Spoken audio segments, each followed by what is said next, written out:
بنعمت ربک فحدث، قرآن فرما رہا ہے وہ اما بنعمت ربک، اپنی طرف سے بات نہیں کر رہا میں، یہ میں قرآن سے بات کر رہا ہوں۔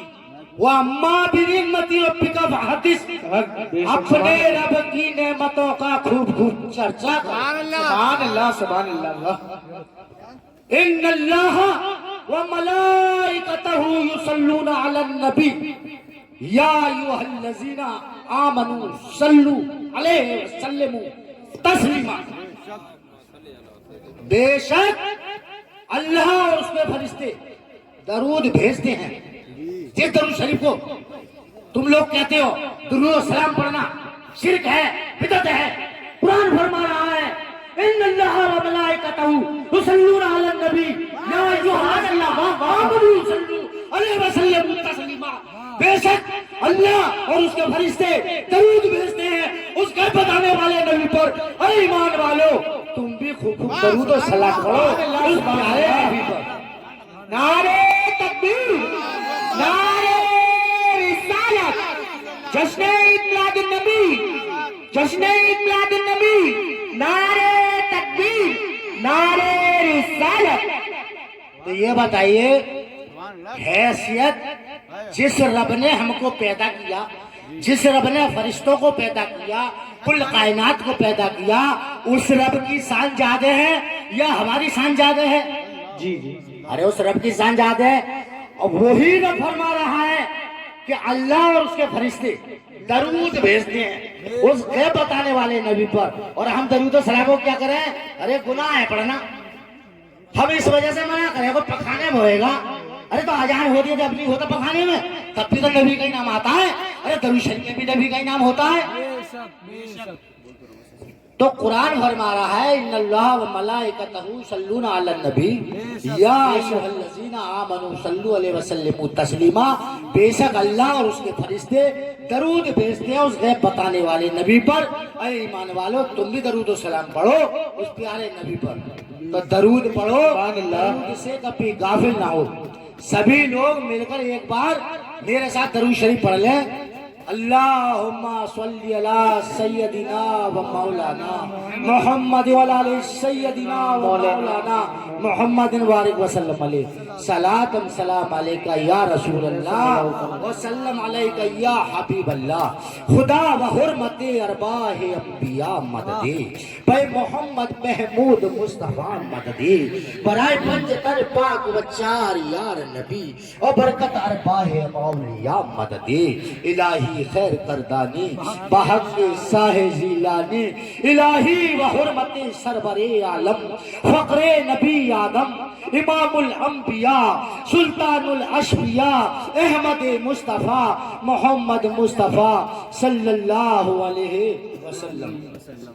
تو میں عرض کروں گا کہ ہمارے پہلوان صاحب کے یہاں وحید نگر کے اندر آج بزم مصطفیٰ ہے، پہلوان صاحب کے یہاں، اور سب کو آنا چاہیے۔ سبحان اللہ۔ بریانی کھانے کا ٹائم پہ بہت جلدی آ جاؤ گے۔ ارے وحید نگر کے نواسیوں، میرے پڑوسیوں اور باسیوں، تمہیں جردہ بریانی دعوت دے دی جائے تب پنڈال میں وہ ٹیبل کو گرانے والے ٹیبل نہیں گرانے دو گے، نو کہو گے 6 بجے میرا لڑکا آیا کام کر کے۔ اور آج وحید نگر کے اندر محفل ہو رہی ہے، اللہ کا ذکر ہو رہا ہے، تو آج تمہیں ٹھنڈ لگ رہی ہے، تو آج بزم مصطفیٰ ہے، ارے سب کو آنا چاہیے۔ جی بے شک جی آج بزم مصطفیٰ ہے، سب کو آنا چاہیے، اور عاشقان مصطفی تشریف لانا چاہیے۔ ارے کہاں ہو، ارے کہاں ہو گوشت خواجہ کے دیوانوں، ادھر آؤ۔ سبحان اللہ۔ گوشت خواجہ کے دیوانوں ادھر آؤ کہ ذکر سرور عالم کا جلسہ ہونے والا ہے۔ سبحان اللہ۔ آج یہ پہلوان صاحب کے محفل کو دیکھتے ہوئے میرا دل کہہ رہا ہے، میرا دل کیا کہہ رہا ہے کہ رحمت، ہاں جی جرگما والو، رحمت و نور کی برسات یہاں ہونی ہے، سبحان اللہ۔ رحمت و نور کی برسات یہاں ہونی ہے۔ آج سب پر یہیں آ کر کے گزارا جائے، سبحان نہ اللہ۔ مائی کا ذکر، نہ